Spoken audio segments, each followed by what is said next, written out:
আপনি মুসলমান বলে দাবি করেছেন, কিন্তু এক ভাইয়ের বিরুদ্ধে মিথ্যা মামলা করেছেন, জমি নিয়ে মামলা চালাইতেছেন, যুগ যুগ মামলা চলে যাচ্ছে। আপনি অন্তর থেকে জানেন ওই জমি আমার নয়, টাকার জোরে ক্ষমতার দাপটে আইনের পেছে ফেলে অন্য মানুষকে হয়রানি দিচ্ছেন। 1 বিঘা জমির জন্য 10 বিঘা জমির সম্পদ আপনার চলে যাচ্ছে, তবু আপনার জেদ এখনো পূর্ণ হয় নাই।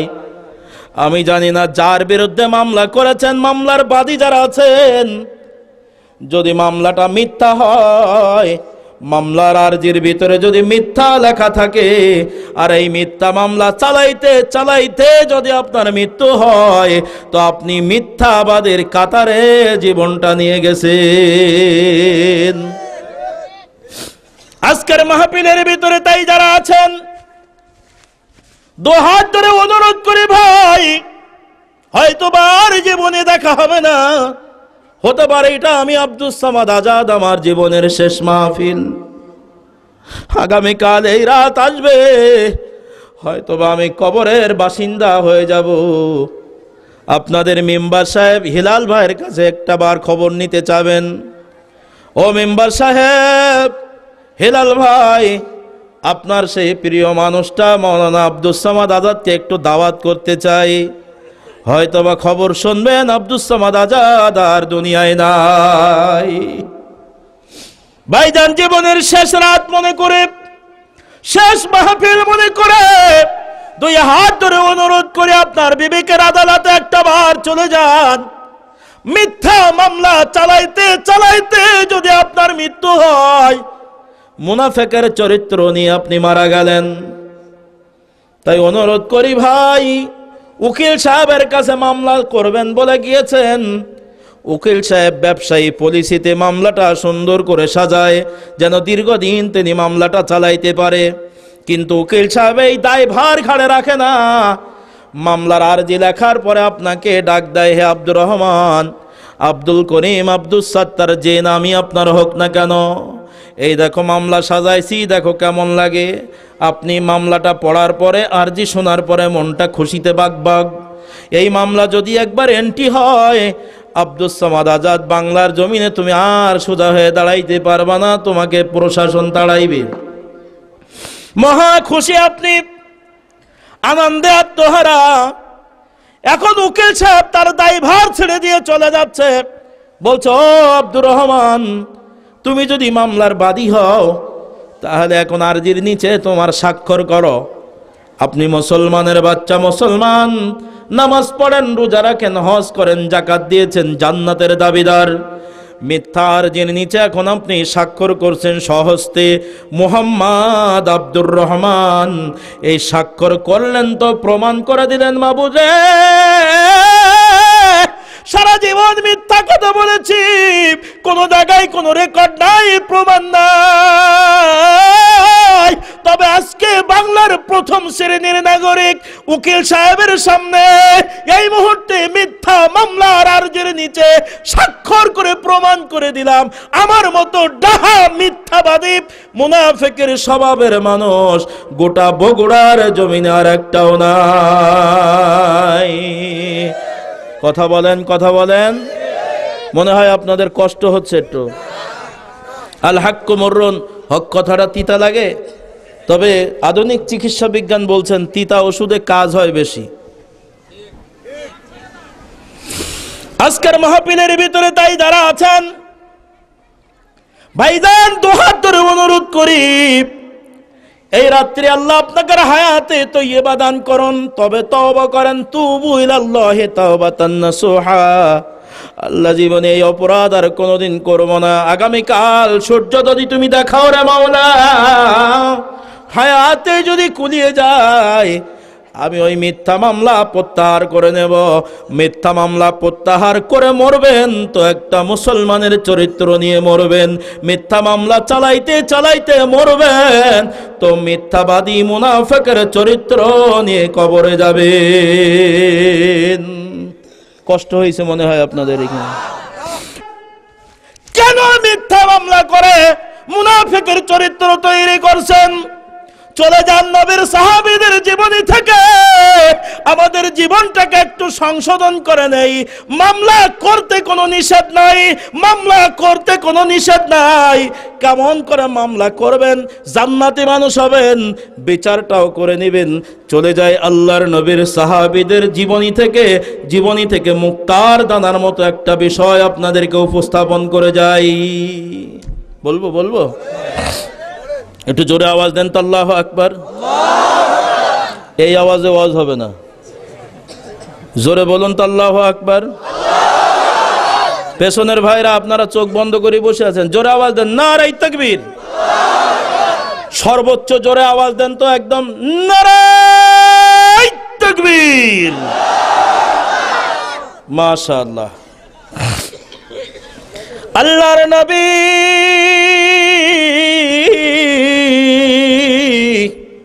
দুনিয়া থেকে বিদায় হয়ে গেলেন, যখন খেলাফার আসনে বসলেন আমিরুল মুমিনিন হযরত আবু বকর সিদ্দিক রাদিয়াল্লাহু তাআলা আনহু, সুবহানাল্লাহ বলেন।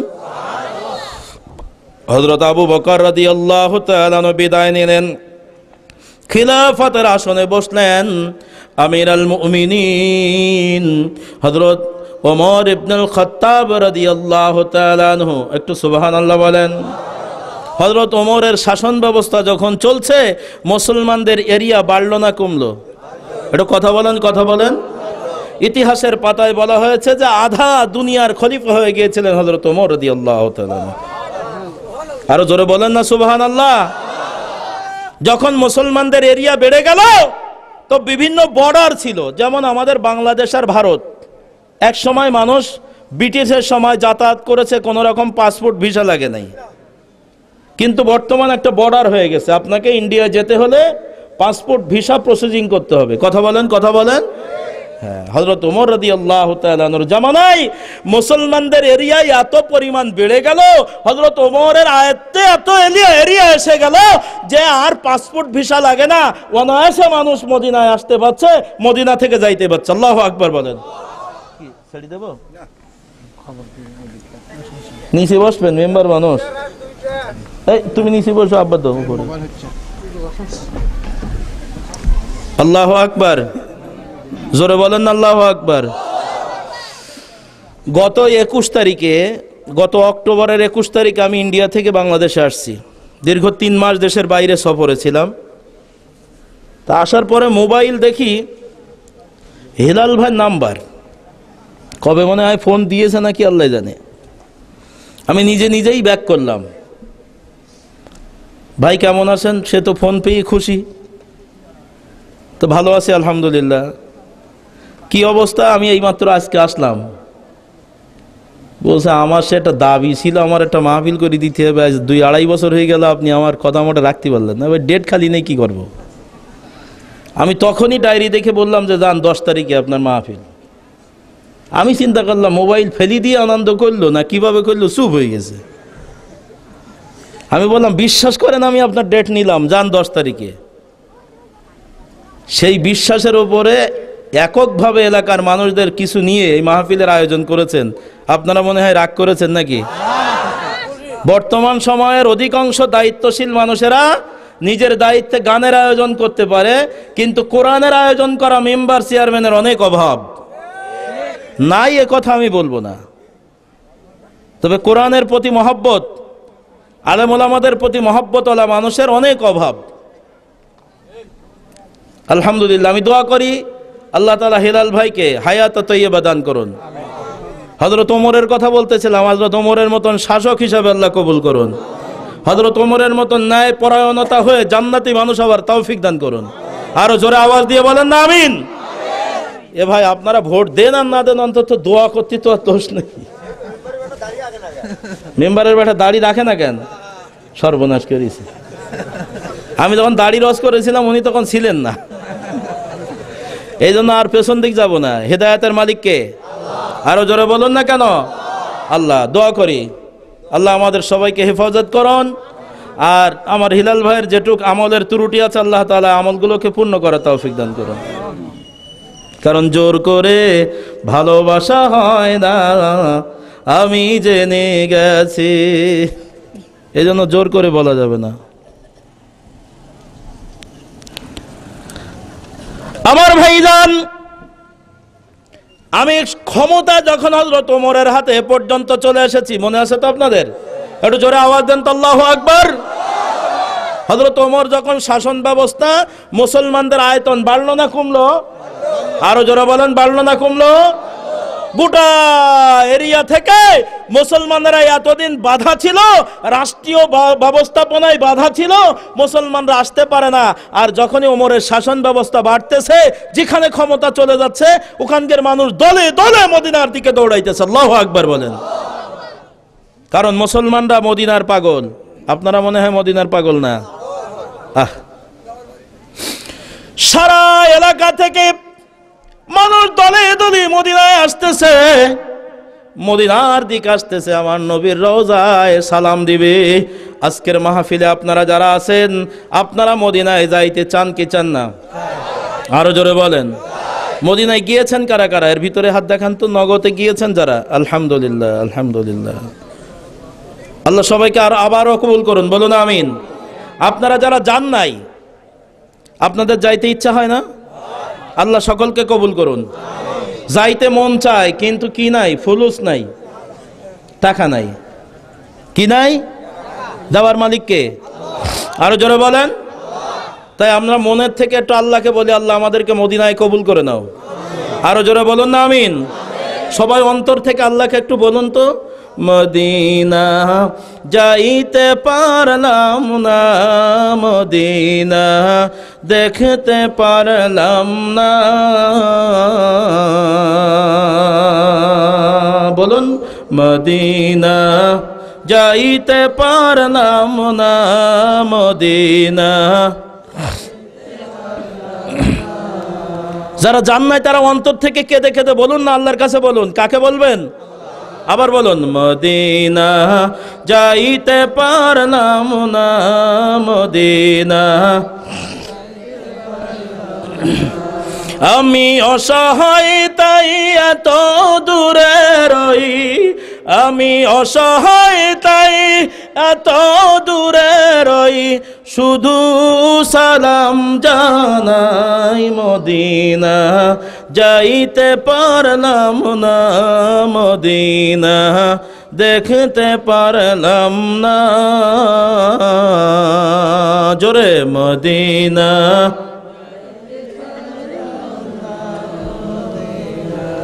দেখতে পারলাম না, মদিনা নাম কত সুন্দর, মদিনা কেড়েছে অন্তর,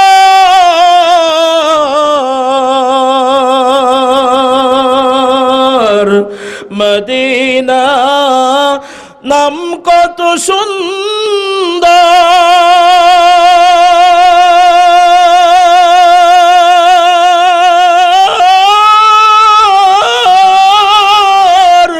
মদিনা কেড়েছে অন্তর।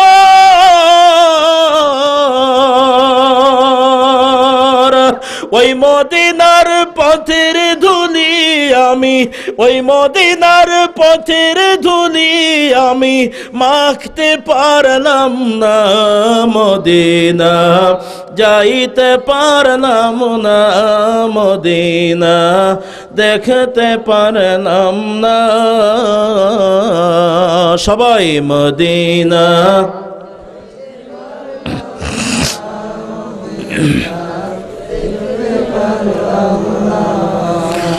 মদিনা নাম কত মধু,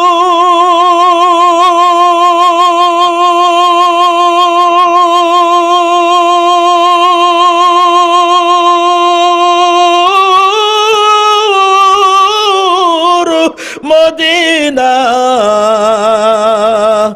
আর যে কত দূর,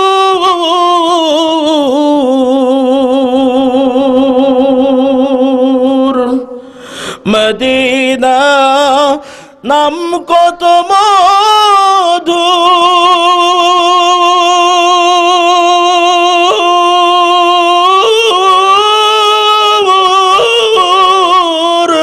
মদিনা আর যে কত দূর।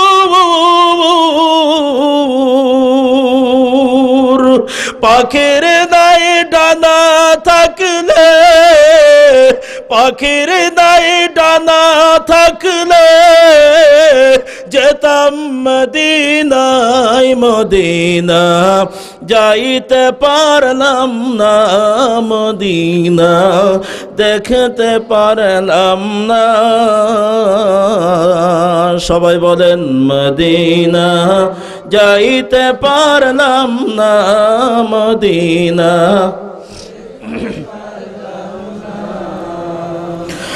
আরবের ওই পুবাল হাওয়া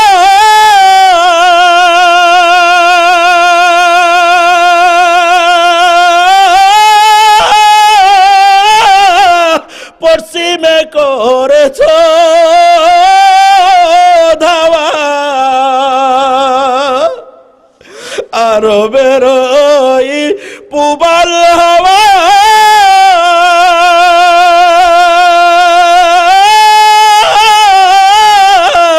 পশ্চিমে করেছ ধাওয়া। এই গরিবের দুঃখে সালাম খানি, এই গরিবের দুঃখে সালাম খানি পৌঁছে দিও মদিনায়, মদিনা যাইতে পারলাম না, মদিনা দেখতে পারলাম না। সবাই মদিনা।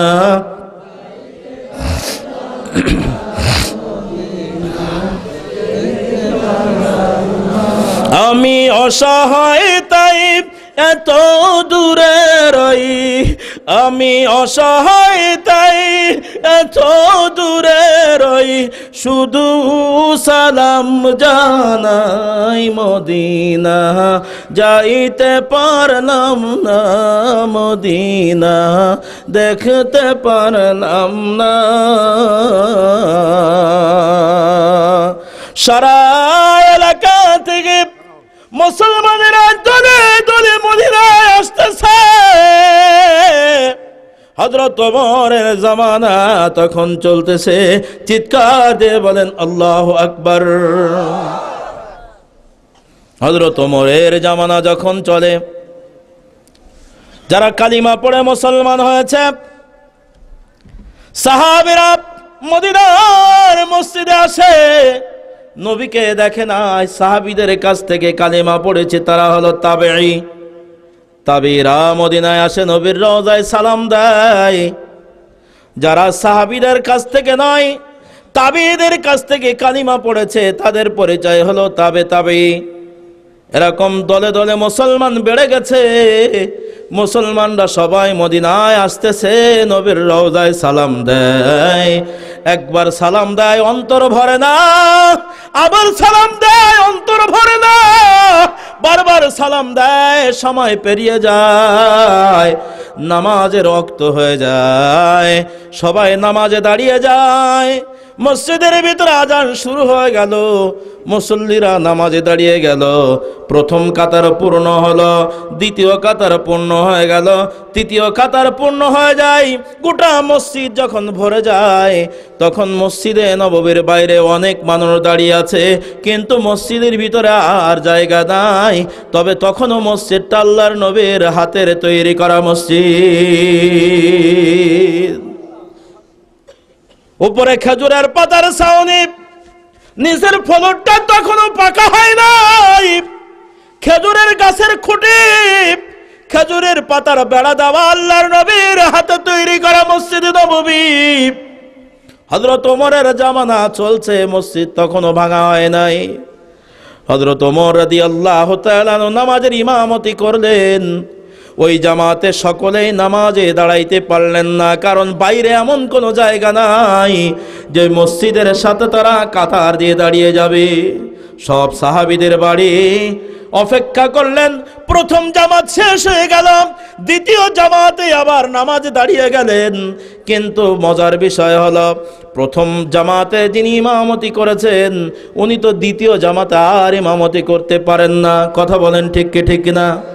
একই নামাজে, একই ওয়াক্তের নামাজে একজন ইমাম একাধিকবার ইমামতি করতে পারবে না। তাই প্রথম জামাতে হযরত ওমর রাদিয়াল্লাহু তাআলা নামাজ পড়াইলেন, দ্বিতীয় জামাতে অন্য আরেকজন নামাজ পড়াইলেন। নামাজ শেষ হয়ে গেল। আল্লাহু আকবার। যারা আল্লাহর নবীকে দেখে নাই তারা আল্লাহর নবীর সাহাবীদের কাছে নিবেদন করলেন, ও নবীর সাহাবীরা রে, আমরা নবীকে দেখি নাই, তবে নবীর একটা অভয় বাণী শুনেছি। আল্লাহর নবী বলেন, আমি নবী, আমার পরে যদি আল্লাহ দুনিয়ায় কাউকে নবী বানানোর ইচ্ছা পোষণ করতেন, নিশ্চয় আমার ওমরকে আল্লাহ তাআলা নবী বানাইতেন। তাই আল্লাহর নবীর কথা শুনে হযরত ওমরের পরে আমাদের অনেক আস্থা ভালোবাসা। হযরত ওমরের পেছনে আমরা নামাজ পড়লে তৃপ্তি পেতাম, কিন্তু মসজিদে নববী ছোট জায়গা, হযরত ওমরের পেছনে আমরা নামাজ পড়তে পারলাম না। তাই আমাদের পরামর্শ, আমাদের চাহিদা, দয়া করে মসজিদে নববীটা একটু বড় করুন, যাতে করে এক জামাতে সাথে এক ইমামের পেছনে একসাথে ওয়াক্তের নামাজ আমরা আদায় করতে পারি। সুবহানাল্লাহ বলা যাবে না? দেখেন না, আমাদের মসজিদে যখন জায়গা হয় না, তখন কিন্তু আমরা মসজিদ প্রয়োজনের তাগিদে বড় করি। হযরত ওমর রাদিয়াল্লাহু তাআলার কাছে অভিযোগ আসলো, আমিরুল মুমিনিন, আপনি খলিফা, আপনি রাষ্ট্রপ্রধান, দয়া করে মসজিদটা বড় করেন, সবাই যেন এক জামাতে নামাজ পড়তে পারে। এটা আল্লাহু আকবার বলেন। এ কথা শোনার পরে হযরত ওমর রাদিয়াল্লাহু তাআলা চিন্তায় পড়ে গেলেন, মাবুদ রে, আমি মসজিদের কোন চালটা ভেঙে ফেলবো? যেই চালটা ভেঙে ফেলবো ওই চাল তো আমার নবী নিজে হাতে করে তৈরি করেছিল। আমি মসজিদের কোন খুঁটিটা তুলে ফেলবো? এই খুঁটিগুলো তো আমার নবী নিজে হাতে করে করেছিল। আমি মসজিদের কোন বেড়াটা ভেঙে ফেলবো? এই বেড়া তো আমার নবী হাতে করে গেড়েছিল। মসজিদের ফ্লোরটা এখনো মাটির পাকা করা হয় নাই। আমি কোন জায়গা পাকা করব? প্রতিটা জায়গায় তো আমার নবীর পায়ের ছাপ পড়ে আছে। হযরত ওমর রাদিয়াল্লাহু তাআলা নবীর প্রেমে আসক্ত। একদিন ফজরের নামাজের পরে হযরত ওমর রাদিয়াল্লাহু তাআলা মসজিদের ভিতরে তলোয়ার কাছে লটকানো আছে।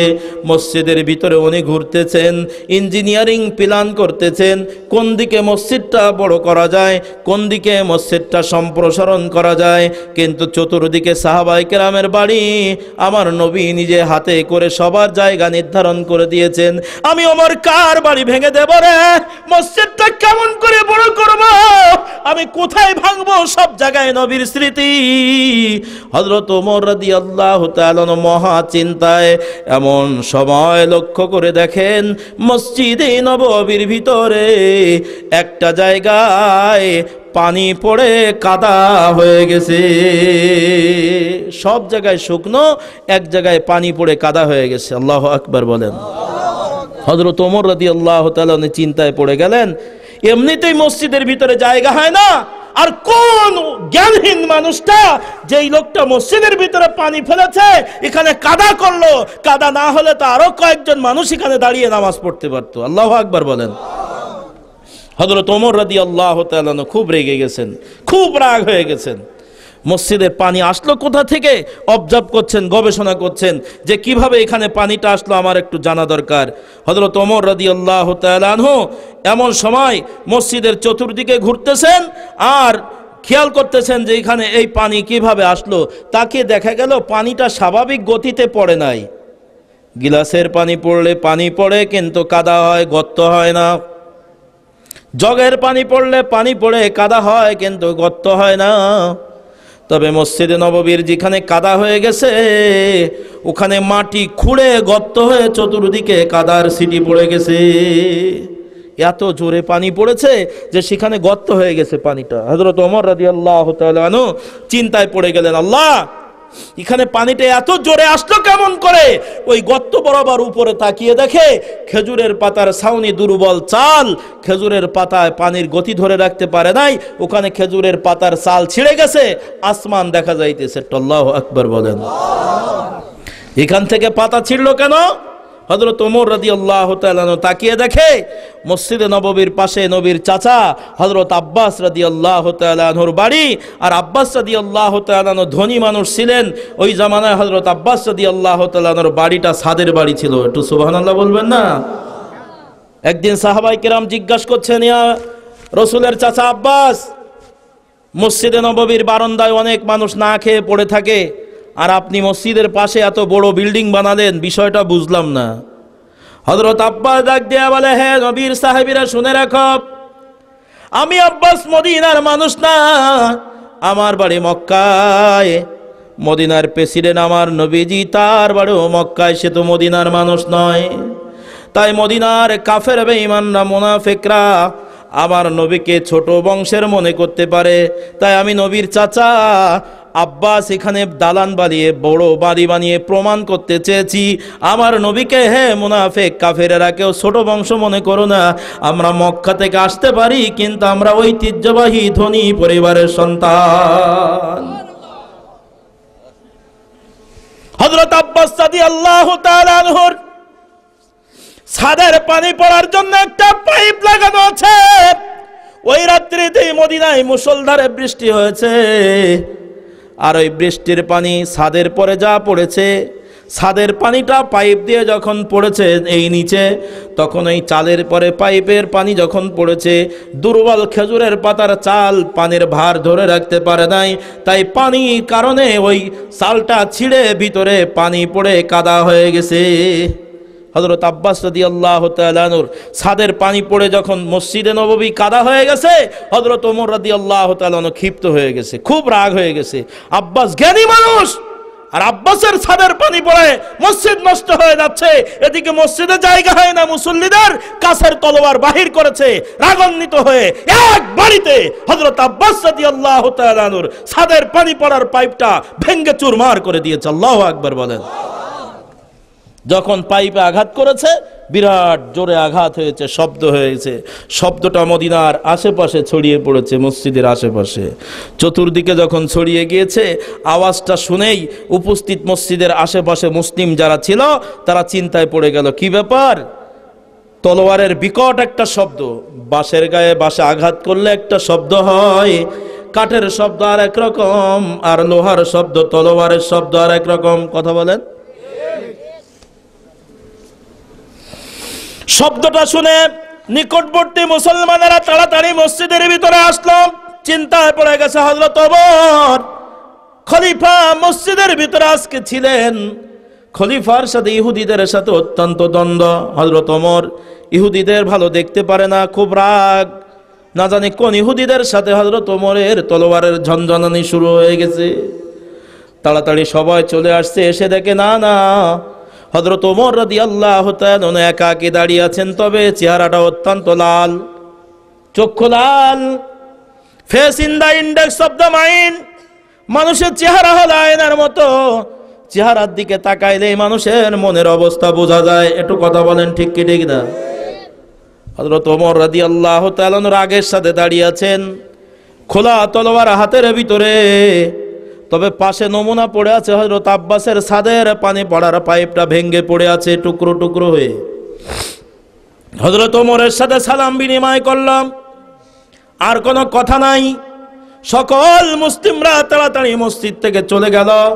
হযরত ওমরের রাগের চেহারার সামনে কেউ দাঁড়ায় না, কিন্তু চলে গেলে কি হবে, কথা চেপে থাকলো না। একজন আর একজনের সাথে বলা বলি শুরু করেছে। ভাই, হযরত ওমর নবীর চাচা আব্বাসের পরে খুব রাগ হয়ে গেছে, কারণ আব্বাসের পরে এত রাগ হয়েছে, হযরত ওমর নিজে হাতে আব্বাসের ছাদের পানি পড়ার পাইপটা ভেঙে দিয়েছে। মুসলমানরা আলোচনা করছে। এই সুযোগে কিছু মুনাফিক আছে, মুনাফিকদের কাজ কিন্তু 1-11 লাগানো। কথা বলেন, ঠিক কি ঠিক না? মুনাফিক যারা, তারা সব জায়গায় ভালো থাকতে চায়। আজকের এই মাহফিলের জন্য কেউ কি মুনাফিকি করে নাই? মনে হয় করছে। মানে কি, আমি যখন স্টেজে উঠেছি তখনও মাহফিল বন্ধ করার পায়তারা চালাইছে বিভিন্নভাবে প্রশাসন দিয়ে, যাতে করে মাহফিলটা না হয়। আবার সে কিন্তু আপনাদের এলাকারই মানুষ, ও আবার সামনাসামনি বলছে চালাও মাহফিল, তো ভালো কাজ, কোনো সমস্যা নেই। পেছন দিকতে বলছে বন্ধ করে দাও, নাইলে আমার নেতাগিরি থাকে না। মুনাফিকদের কাজ সব সময় মুখের কথা সামনে মিষ্টি মিষ্টি, কিন্তু পেছনে হলো ইবলিসি। কথা বলেন, কথা বলেন। মুনাফিক একদল মানুষ, তারা রসুলের চাচা হযরত আব্বাসের কাছে চলে গিয়েছে। হযরত আব্বাসের কাছে যায়, বলছে আব্বাস, আব্বাস। হযরত আব্বাস বলছে কি হয়েছে? বলছে তুমি শোনো নাই? বলছে কি শুনবো বলো? তুমি নবীর চাচা। হযরত ওমর এখন শাসন ব্যবস্থায় গিয়েছে না, হযরত ওমরের আর হুঁশ নাই। বলছে কি হয়েছে? বলছে তোমার সে ঘর বাড়ি সব হযরত ওমর ভেঙে ফেলাইছে। আচ্ছা ভাই, ভেঙেছে কি? আর মুনাফিকরা কি বলতেছে? ঘর বাড়ি সব ভেঙে। হযরত আব্বাস চিন্তা করছে আমার ঘর বাড়ি ওমর ভেঙে দেবে কেন, আমি তো এরকম কিছু করি নাই। হযরত আব্বাস রাদিয়াল্লাহু তাআলা চিন্তায় পড়ে গেলেন। কিন্তু হযরত আব্বাস চিনতেন এরা মুনাফিক, এরা কথা হয় কাজ নয় করে, এরা এর মুখ সাপের গেলেও চুমু খায়, ব্যাঙের গেলেও চুমু খায়। মুযাবযাবিনা বাইনা যালিকা লা ইলাহা উলাই ওয়ালা ইলাহা উলা, ওই এদিকেও না ওদিকেও না, ওরা হলো দোদুল্যমান, এরা হলো মুনাফিকের স্বভাব। হযরত ওমর রাদিয়াল্লাহু তাআলা কেন আমার ঘর ভাঙবে? মুনাফিকদের কথাই বিশ্বাস না করে হযরত আব্বাস রাদিয়াল্লাহু তাআলা ঠান্ডা চিন্তা চেতনা নিয়ে বাড়ি চললেন। মসজিদে নববী পার হয়ে বাড়িতে গেলেন, যে দেখেন বাড়ি সব ঠিক আছে, দরজা জানলা সবই তো ঠিক, ভাঙছে কই? চতুর্দিকে ঘুরতে ঘুরতে তাকিয়ে দেখে মসজিদে নববীর ভিতর বরাবর একটা ছাদের পানি ছিল, পানি পড়ার একটা পাইপ লাগানো ছিল। ওই পাইপটা ভাঙ্গার কিছু টুকরা মসজিদের ভিতরে পড়ে আছে। একবার চিৎকার দিয়ে বলেন আল্লাহু আকবার। হযরত ওমর রাদিয়াল্লাহু তাআলা আনহু পাইপটা ভেঙেছেন, এ খবরটা নবীর চাচা জানার পরে এমন সময় চোখের পানি ফেললেন হযরত আব্বাস রাদিয়াল্লাহু তাআলা আনহু। একটা লেখার উপকরণ নিলেন, আমিরাল মুমিনিন, আমার পরিচয়, আমি নবীর চাচা, মক্কার বাসিন্দা, আমার নাম আব্বাস। আমি আপনার কাছে একটা মামলা পেশ করতে চাই। আপনাদের মামলা কেমন হবে এই মর্মে কিন্তু আমার নসিহত। মিথ্যা বলা যাবে না, হৃদয়ের কান দিয়ে শুনে নিন। আমি একটা টপিক্সের উপরে আছে, আপনি মুসলমান আছেন নাকি মুনাফিকের চরিত্র নিয়ে আছেন। আমি অন্য কোনো বিষয় যাই নাই, এ কথা আমি আপনাদের মূল বিষয় নিয়ে এসেছি। হযরত আব্বাস রাদিয়াল্লাহু তাআলা মামলা লিখতেছেন, আপনারা কেমন মামলা করেছেন তা কম্পেয়ার করেন। আপনি মুসলমান, নবীর চাচা আব্বাস রাদিয়াল্লাহু তাআলা তিনিও মুসলমান। হযরত আব্বাস রাদিয়াল্লাহু তাআলা মামলা লিখলেন, আমিরাল মুমিনিন, আমি নবীর চাচা আব্বাস আপনার কাছে একটা আরজি পেশ করি। ও আমিরাল মুমিনিন, আজকে ফজরের নামাজের পরেও দেখেছি আমার ঘরের ছাদের পানি পড়ার জন্য একটা পাইপ লাগানো ছিল মসজিদে নববী বরাবর।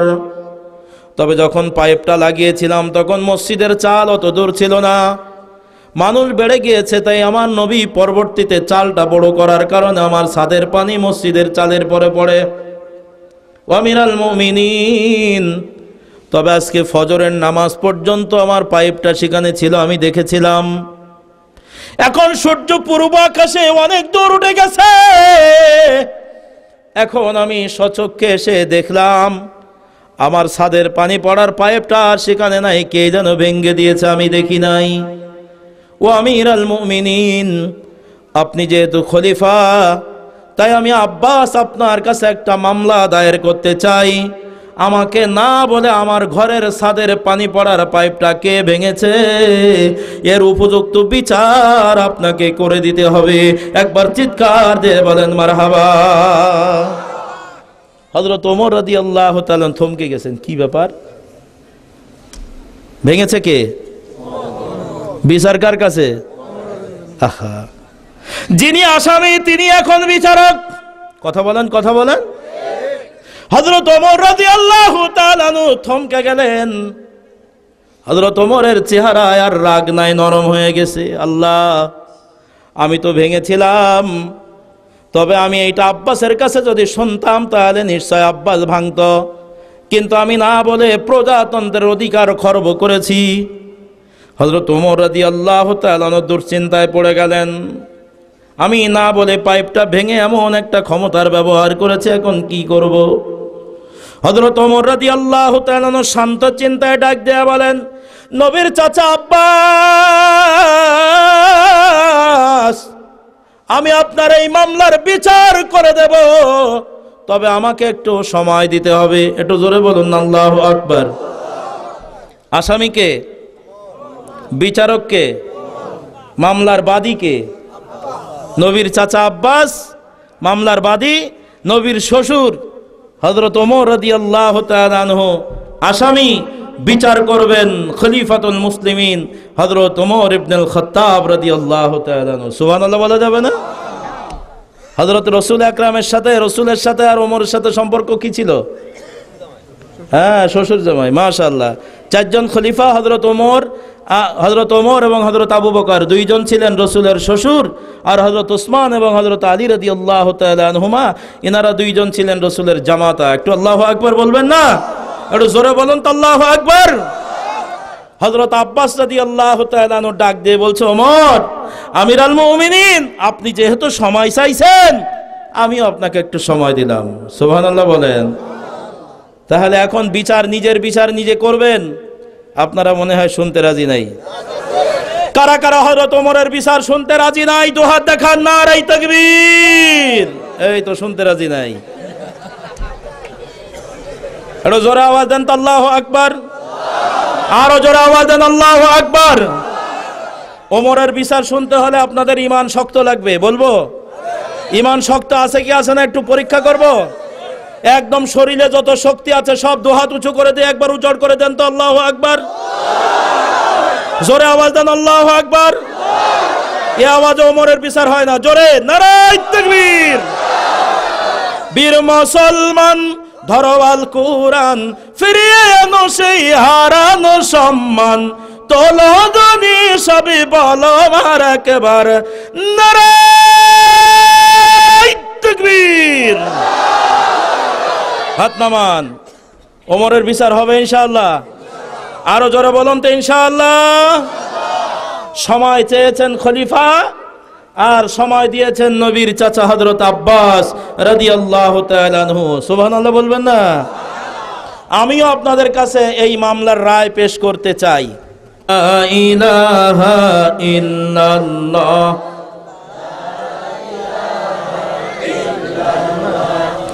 লা ইলাহা ইল্লাল্লাহ,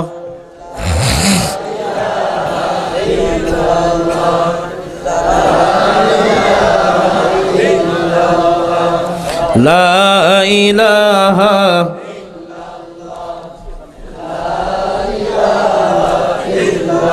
নবীজি আপনাই ভুলব না, আমরা আপনার দিওয়ানা।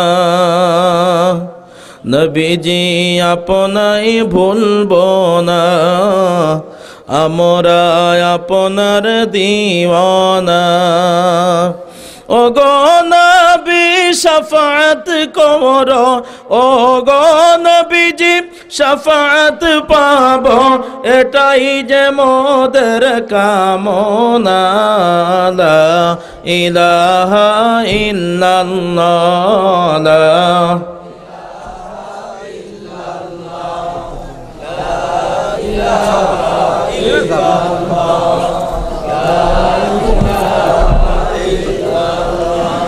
শেষ করে দেব। আলোচনা শেষ করে লা ইলাহা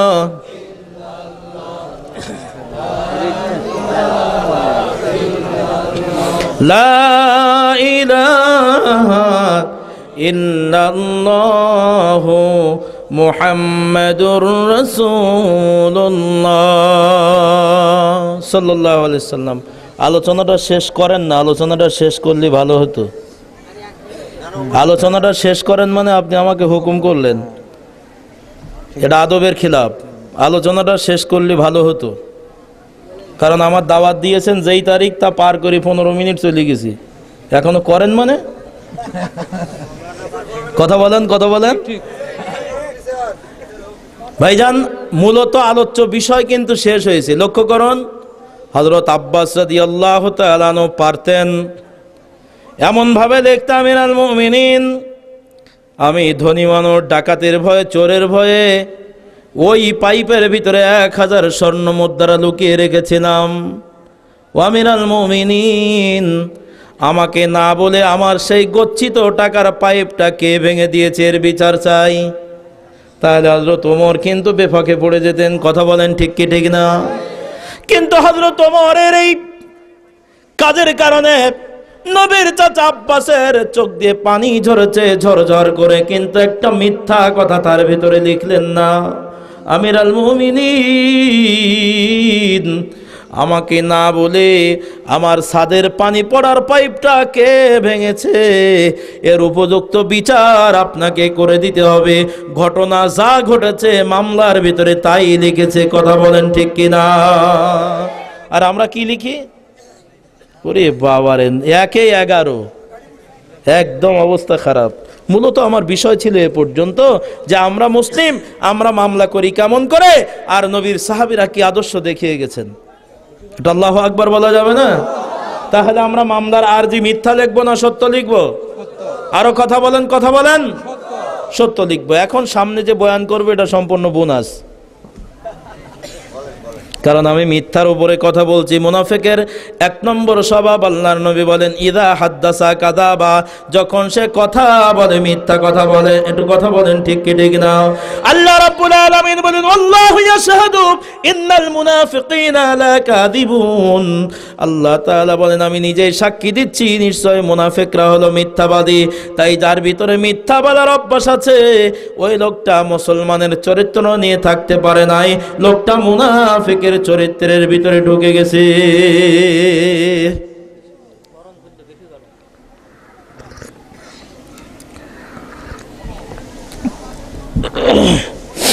আমার ভাইজান, তাহলে যতদিন বেঁচে থাকবো কি কথা বলবো?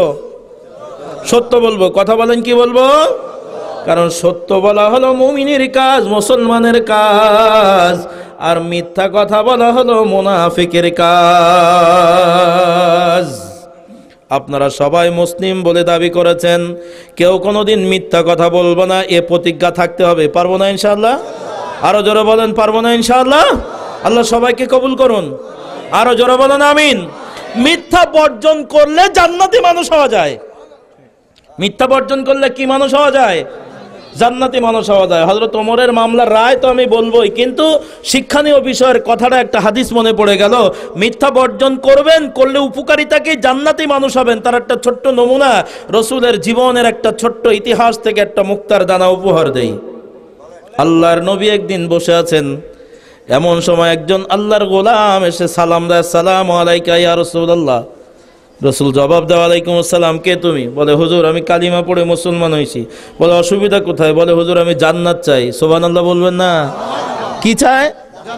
জান্নাত চায়। আল্লাহ রসুল বলেন তুমি জান্নাত চাও, অসুবিধা কোথায়? মান ক্বালা লা ইলাহা ইল্লাল্লাহ ফাদাখালাল জান্নাহ, যে ব্যক্তি লা ইলাহা ইল্লাল্লাহ বলল তো সে জান্নাতে প্রবেশ করলো। লোকটা ডাক দিয়ে বলে নবী গো, সমস্যা একটা আছে। বলে কি? বলে ইয়া রাসূলুল্লাহ আমার 4টা খারাপ স্বভাব আছে। একটু জোরে বলুন না, কয়টা? 4টা। আল্লাহর নবী বলেন বলো তোমার 4টা খারাপ স্বভাব কি?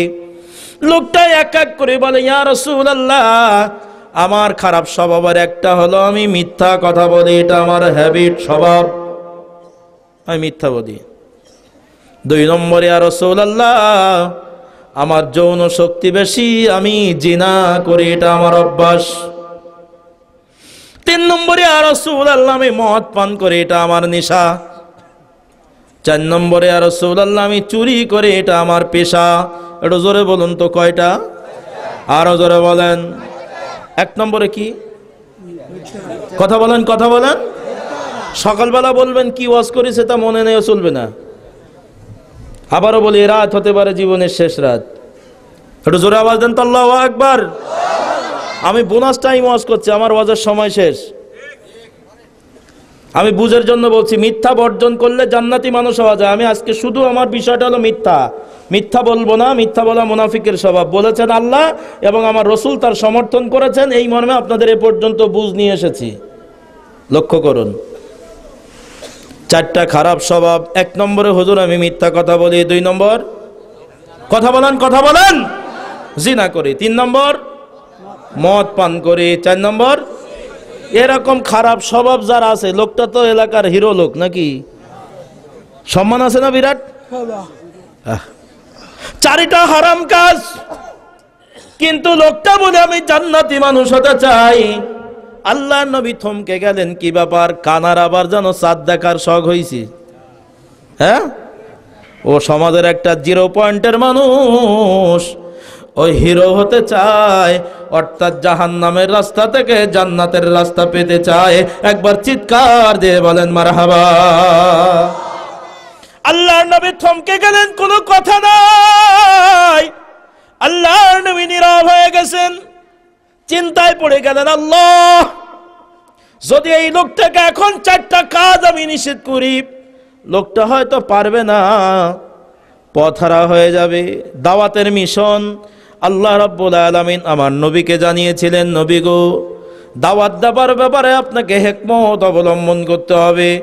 উদউ ইলা সাবিলি রাব্বিকা বিল হিকমা ওয়া মাউইজাতিল হাসানা। একটু জোরে বলুন আল্লাহু আকবার। হিকমতের সাথে উত্তম গল্প শুনিয়ে মানুষকে দ্বীনের রাস্তায় দাওয়াত দিতে হবে। যে যেমন মানুষ, তার সাথে আপনাকে সেই পজিশন বুঝে কথা বলতে হবে। যে আপনার সে বড়, তাকে দাওয়াত দিতে হবে এক প্রসেসে। যে আপনার সেই ছোট, তাকে দাওয়াত দিতে হবে আরেক প্রসেসে। প্রসেসিং মেনটেন করতে হবে। ইচ্ছা মতন সবার সাথে একরকম আচরণ করতে পারবেন না। আল্লাহ নবী থমকে গেলেন, কি করতে পারি? বিশ্ব নবী আমার ডাক দেয়া বলেন, আল্লাহর গোলাম, আমি তোমাকে একটা নসিহত করে। লোকটা বলে, কি? বলে, ইয়া রাসূলুল্লাহ, আমাকে কি করতে হবে একটু বলে দিন। আল্লাহর নবী বলেন, তুমি জীবনে কোনোদিন মিথ্যা কথা বলবে না। এটা মুনাফিকের 1 নম্বর চরিত্র, এটা নিফাকের 1 নম্বর চরিত্র। তুমি কোনোদিন মিথ্যা কথা বলতে পারবে না। লোকটা কিছুক্ষণ পরে বলছে, হুজুর শুধু কি মিথ্যা? আল্লাহর নবী বলেন, হ্যাঁ শুধু মিথ্যা। লোকটা কাউন্টার ডাক দিয়ে বলেন, ইয়া রাসূলুল্লাহ, আমি তো জিনা করি, এটা কি হবে? আমি বুঝের জন্য আমার ভাষা দিয়ে আপনাদের পরিষ্কার করছি হাদিসটা কি, সবাই যাতে বুঝতে পারেন এমন সহজ করে বলার চেষ্টা করছি। আল্লাহর নবী, আমি জিনা করি, এটা কি হবে? আল্লাহর নবী বলেন, এটা তোমার ব্যাপার, স্বাধীনতা, তোমার স্বাধীনতা দিলাম। লোকটা বলে, হুজুর আমি মদ পান করে, এটা কি হবে? আল্লাহর নবী বলেন, এটাও তোমার ব্যাপার, স্বাধীনতা দিলাম। লোকটা বলে, হুজুর আমি চুরি করে, এটা কি হবে? আল্লাহর নবী বলেন, এটাও তোমার ব্যাপার, স্বাধীনতা দিলাম।